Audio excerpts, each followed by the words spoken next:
Наш сегодняшний рассказ начинается в Нью-Йорке и приводит нас в дикие леса Китая, где в бамбуковых рощах живут такие милые и смешные панды. Это история о том, как одна женщина, жившая в роскоши и комфорте, решилась на невероятное путешествие через полмира и рискнула всем ради идеи, которая казалась безумной для ее времени. Здесь переплелись любовь к приключениям, амбиции, горе и сложный путь к познанию самой себя. Тема, которую мы сегодня затронем, часто вызывает смешанные чувства, особенно среди поклонников дикой природы и противников содержания животных в неволе. Мы с вами живем в мире, где, с одной стороны, зоопарки и аквариумы играют важную роль в сохранении редких видов и привлекают внимание общества к проблемам охраны природы, а с другой, они не являются естественной средой обитания для животных. Наверное, многие из нас чувствуют некоторый дискомфорт при виде животных, запертых в клетках. Этот баланс между охраной живой природы с одной стороны и признанием того, что животные в неволе лишены свободы с другой, делает тему, о которой мы сегодня будем говорить, очень непростой, но интересной. А пока давайте окунемся в 30-е годы 20 века, когда западный мир только начинал знакомиться с такими экзотическими созданиями, как панды. Это было время, когда люди стремились к открытиям, охотились за редкими животными и вели бесконечные экспедиции в неизведанные земли.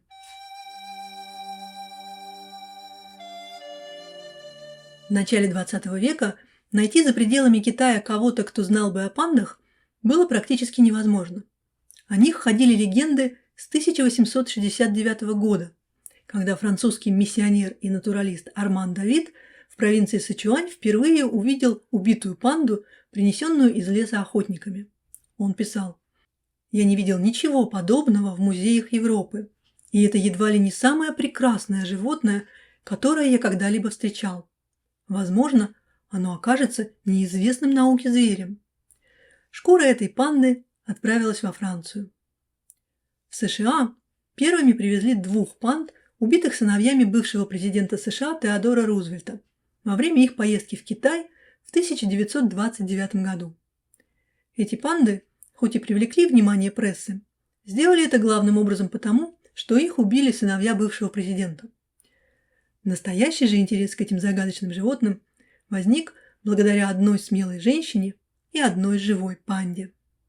Этой женщиной была Рут Харкнесс, а панду звали Сулин.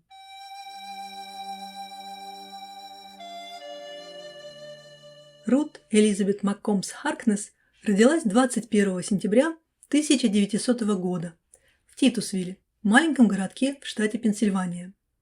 Ее детство прошло в довольно скромной семье, где отец работал плотником, а мать была швеей. Рут с детства отличалась неугомонным характером и тягой к знаниям. Ее страсть к чтению стала своеобразным побегом из реальности. Она проглатывала книги, мечтая о далеких странах и приключениях. Уже в старших классах она была известна своей независимостью и настойчивостью.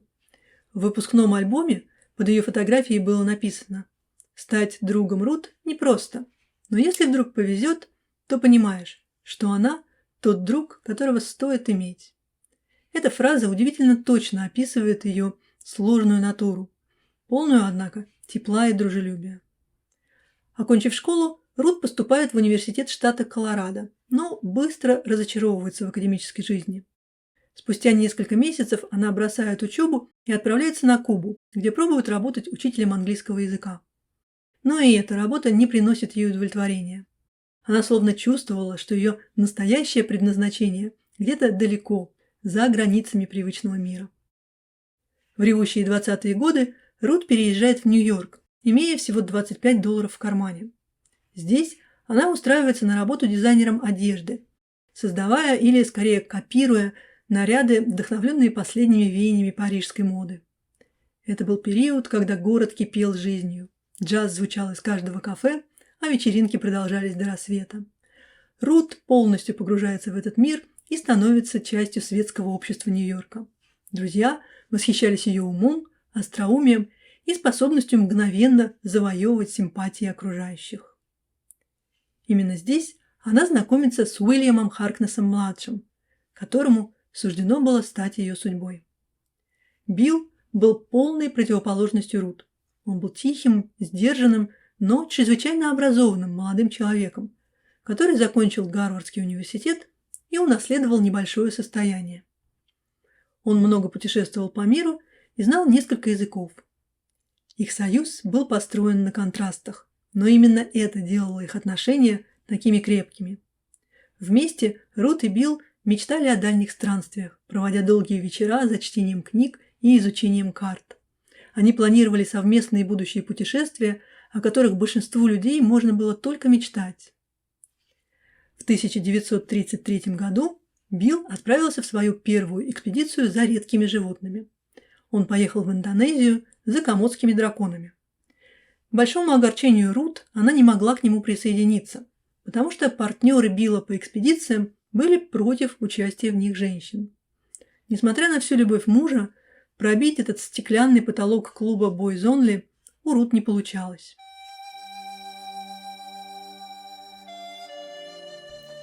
Окрыленный успехом своей индонезийской экспедиции, из которой он привез 5 комодских драконов, Билл решил стать первым человеком, который поймает и привезет в Америку живую панду. В то время это была совершенно безумная идея. Пандам в западном мире приписывались практически мифические свойства. Эти черно-белые медведи казались чем-то невероятно экзотическим и недостижимым. Однако после поимки огромной ядовитой ящерицы поймать панду Биллу, должно быть, казалось проще простого. В 1934 году он отправляется в Китай, чтобы осуществить свою мечту. Билл полон энтузиазма. Однако его планам не суждено было сбыться. Сначала один за другим из обоймы экспедиций по разным причинам выпадают все старые приятели Билла. Тогда он знакомится с человеком по имени Флойд Смит и нанимает его себе в команду. Бывший банковский служащий, Смит тогда работал на Чикагский музей естественной истории. Он проводил по их поручению работу по описанию позвоночных животных Западного Китая. Однако Смит очень быстро загорелся идеей поймать панду. И это начало мешать его основной работе, не имевшей к пандам никакого отношения. Музей, изначально нанявший Смита, много раз просил его забыть о пандах, но тот никак не мог отпустить эту идею. После 1,5 лет препирательств со Смитом музей дал ему 6 месяцев, чтобы завершить порученную работу. Так что неудивительно, что Смит изо всех сил старался очаровать Билла Харкнесса и убедить его поручить именно Смиту возглавить экспедицию за пандами, несмотря на то, что тот никогда и шагу не ступал в бамбуковый лес. Билл также сталкивается с многочисленными бюрократическими преградами. В то время получить разрешение на экспедицию вглубь Китая было непростой задачей. В течение целого года Харкнесс ждет в Шанхае необходимых бумаг. За это время его здоровье резко ухудшилось, и, несмотря на попытки лечения, облегчение не наступало. Когда долгожданные документы наконец пришли, было уже слишком поздно. 19 февраля 1936 года Билл Харкнесс умирает в Шанхае от недиагностированного вовремя рака горла. Билл, пока находился в Китае, писал Рут настолько бодрые и восторженные письма, что она даже не подозревала о серьезности его болезни. Смерть Билла стала для нее настоящим ударом. Она лишилась не только мужа, но и лучшего друга. Вместе с состоянием мужа Рут унаследовала и его снаряжение для экспедиции, которое он уже собрал в Китае. И внезапно она, вместо того, чтобы вернуться к привычной жизни в Нью-Йорке и продолжать тратить деньги, совершенно неожиданно для окружающих решает отправиться в Китай и закончить то, что начал ее муж.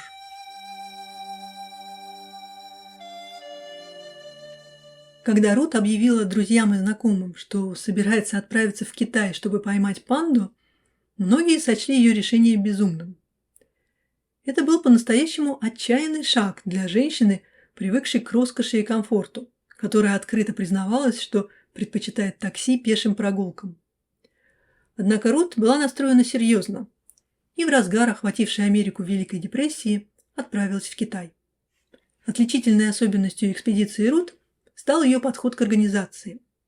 В то время многие западные исследователи полагались в своих авантюрах на западных же специалистов и навязывали свои методы и взгляды проводникам в незнакомых для них странах. Рут же сделала ставку на сотрудничество с местными жителями. Флойд Смит принялся танцевать вокруг нее, рассчитывая, что Рут, так же как Билл, доверится ему. Но заподозрив Смита в некомпетентности и нечистоплотности, он продолжал выписывать себе зарплату даже после смерти Билла, Рут отказалась от команды, которую собрал ее муж. Вместо этого она наняла в качестве проводника молодого американского студента китайского происхождения по имени Квентин Янг. Это был очень дальновидный поступок. Именно Квентин стал ключом к успеху ее экспедиции. Старший брат Квентина, Джек Янг, был проводником у Рузвельтов, тех самых, что привезли в Америку шкуры убитых ими панд. Братья Янги точно знали, где водятся панды. И Квентин становится для Рут не просто гидом, но и переводчиком, переговорщиком и, в конечном счете, защитником в этой чужой и опасной для нее стране. Целью экспедиции с самого начала было найти и поймать детеныша панды. Рут решила, что транспортировка взрослого животного будет слишком сложной и дорогой. Кроме того, панды – это все-таки дикие медведи, и взрослые особи вполне способны на агрессию. Детеныш же был бы не только безопаснее в обращении, но и гораздо легче для перевозки. Это было гениальное решение, которое в конечном счете принесло ей успех. Они начали свое путешествие 26 сентября 1936 года и отправились вверх по реке Янцзы, пересекая живописные, но в то же время опасные территории, по пути нанимая носильщиков и помощников. Их ждали непроходимые горные тропы, экстремальные температуры и постоянный стресс от нахождения в незнакомой местности. Но Рут не сдавалась. Ее воля к победе и желание завершить дело мужа помогали ей справляться с трудностями. Бредут лесами темными, идут степями широкими, лезут горами высокими.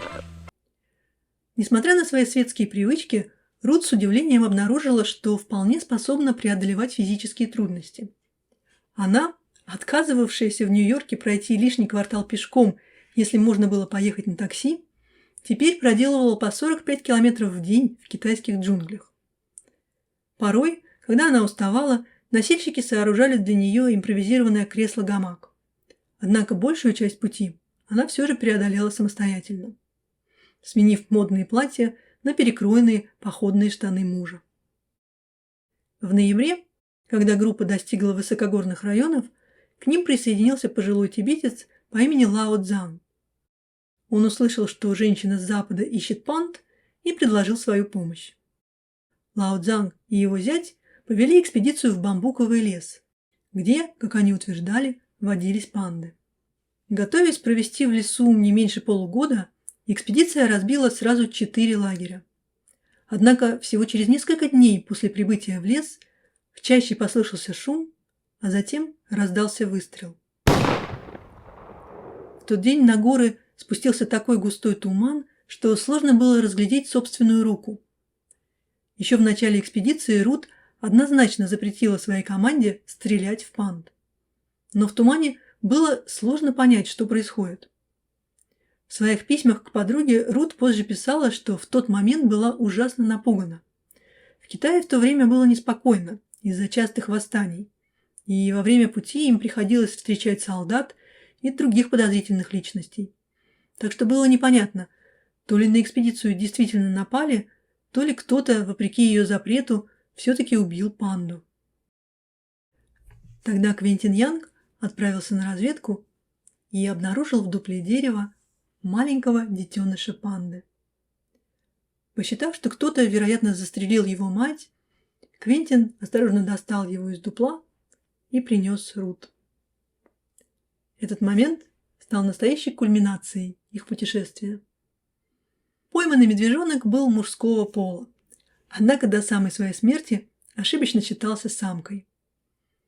Малыша назвали Сулин в честь жены брата Квентина Янга.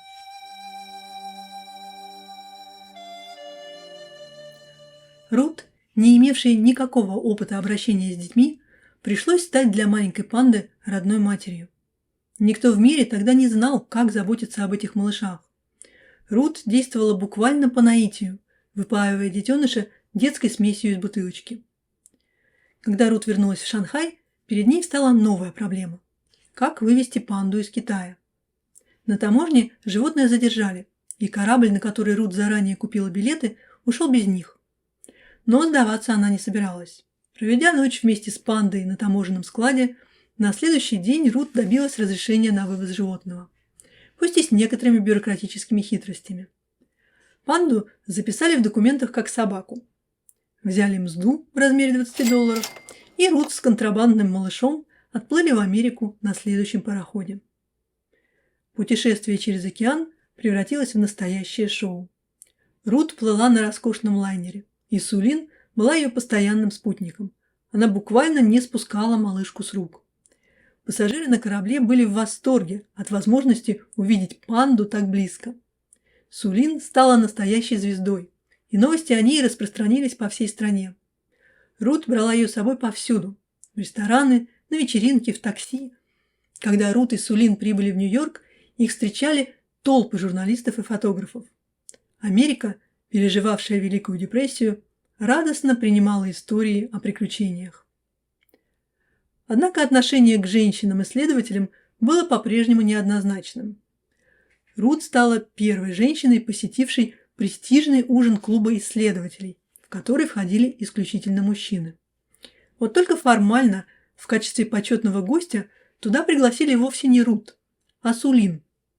Рут считалась ее сопровождающей, +1. В состоявшемся в тот вечер радиоинтервью все вопросы были адресованы панде, а не Рут, которой пришлось на них отвечать. Сначала Рут поселила медвежонка в своей нью-йоркской квартире. Но, несмотря на всю привязанность к своему необычному питомцу, она понимала, что не сможет долго заботиться о нем самостоятельно.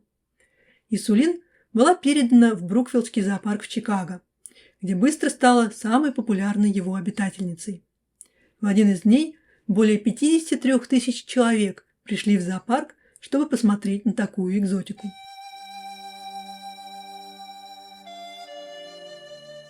Успех первой экспедиции настолько воодушевил Рут, что на следующий год она решила вернуться в Китай, чтобы поймать еще одну панду.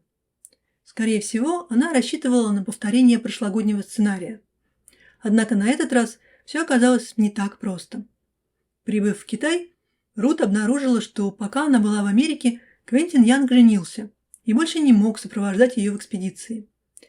Рут это, безусловно, расстроило, но сдаваться она, как обычно, не собиралась. Собрав новую команду, она сумела поймать еще одного детеныша панды, которого назвала Мэй-Мэй. Этот медвежонок тоже отправился в США и присоединился к Сулин в Брукфилдском зоопарке. Однако радость от этого достижения была омрачена трагедией. Вскоре после прибытия в США нового детеныша 2-летняя старшая панда Сулин заболела пневмонией и умерла. Это был огромный удар для Рут, которая видела в пандах не просто животных, а символ их общих с Биллом мечтаний. Третья экспедиция Рут состоялась в 1938 году, но на этот раз закончилась совсем иначе. Когда Рут добралась до мест, где раньше ловила панд, то с ужасом обнаружила, что численность этих животных резко сократилась. Она осознала, что такие разрушительные последствия были в том числе вызваны успехом ее первых 2 экспедиций. Панды стали популярны и хорошо монетизировались. Спрос рождал предложение, и все больше панд вылавливали, чтобы продать в зоопарке на Западе, или вовсе убивали ради трофейных шкур. И тогда Рут приняла решение, которое в очередной раз удивило всех. Она вернула уже пойманного детеныша панды обратно в дикую природу. Это был одновременно акт отчаяния и осознание ответственности за свои действия. Рут больше не видела в пандах трофеи, которые можно было привезти в Америку ради славы или денег. Она поняла, что панды должны оставаться в своей естественной среде, и что попытки вмешаться в их жизнь были ошибкой. Теперь она видела своей миссией их защиту. Третья поездка в Китай оказалась последней для Рут. На эти экспедиции она потратила значительную часть своего состояния, и ее привычная жизнь начала разваливаться. Она боролась с депрессией и алкоголизмом. Рут съездила еще в Перу и в Мексику, однако ее карьера исследователя фактически завершилась. 20 июня 1947 года Рут нашли мертвой в ванне в гостинице в Питтсбурге. Причиной смерти был назван острый алкогольный гастроэнтерит. Рут Харкнесс было 46 лет. Она была по-настоящему уникальной женщиной. Ей удалось изменить отношение общества к животным. Она привезла Сулин в Нью-Йорк на руках, а не в клетке или коробке. Рут обращалась с пандой как с младенцем, не как с вещью, которую можно запереть в ящике. Такое очеловечивание, правда, имеет и обратную сторону. Когда животных наделяют атрибутами людей, их изучение неизбежно становится субъективным. Панды настолько милые, что люди перестают воспринимать их как диких животных. Однако панды – это дикие медведи. Они не хотят быть вашими друзьями, даже если выглядят беззаботно и очаровательно, кувыркаясь в своих вольерах в зоопарке. Они, тем не менее, не люди и не домашние животные. Они – нечто совершенно особенное. Согласно данным Фонда всемирной дикой природы, сейчас на воле осталось примерно 1800 больших панд, а в зоопарках содержится еще около 300. Из-за их скрытного образа жизни почти все, что нам известно о пандах, мы узнали благодаря изучению этих животных в неволе. Это та ситуация, где есть свои плюсы и минусы. С одной стороны, видеть животное в неволе даже в самых лучших условиях тяжело. Но с другой стороны, если бы они не содержались в неволе, мы бы не знали о них практически ничего и не могли бы прилагать усилия по их сохранению. Так что у этой монеты две стороны. Китай запретил вывоз панд со своей территории в 1946 году. На сегодняшний день все панды, живущие в зоопарках по всему миру, официально принадлежат Китаю и передаются в зоопарки на время. Больше нельзя, как Рут Харкнесс, просто так поймать панду и забрать ее домой. Содержание панды в зоопарке – это огромные финансовые расходы. Помимо денег, которые зоопарки выплачивают Китаю за аренду животных, а это на минуточку $1 миллион за пару медведей в год. Это еще и расходы на корм, вольеры, служителей и ветеринаров. Взрослой панде нужно около 40 кг свежего бамбука в день. В 2018 году зоопарк в канадском городе Калгари получил 2 панд, однако спустя 2 года был вынужден вернуть их в Китай досрочно из-за возникших перебоев в поставках бамбука во время пандемии коронавируса. Если зоопарк пытается получить потомство, у панд регулярно берут анализы. В частности, ежедневно отслеживается уровень эстрогена в моче у самок, чтобы не пропустить окно фертильности, которое у панд длится всего 2-3 дня. Однако одно лишь присутствие панд в зоопарке способно значительно увеличить его посещаемость и, как следствие, прибыльность. Первую американскую панду Сулин сегодня можно увидеть в виде чучела в экспозиции Филдовского музея естественной истории в Чикаго. Какие бы оценки ни давали личности Рут Харкнесс, нельзя не признать, что в то время, когда охота на экзотических животных ради развлечения была нормой, ей удалось изменить отношение общественности к пандам и заставить людей восхищаться ими. Так что вместо того, чтобы искать редкое животное для того, чтобы убить его, люди начали искать его, чтобы защитить. Благодаря Рут Харкнесс почти 90 лет спустя мир все так же очарован этими черно-белыми медведями. Вспомните о ней, когда в следующий раз увидите их в зоопарке. Если вам понравилось это видео, поставьте лайк, подпишитесь на канал и расскажите в комментариях, видели ли вы когда-нибудь живую панду и где. Спасибо, что досмотрели до конца, и до следующих встреч.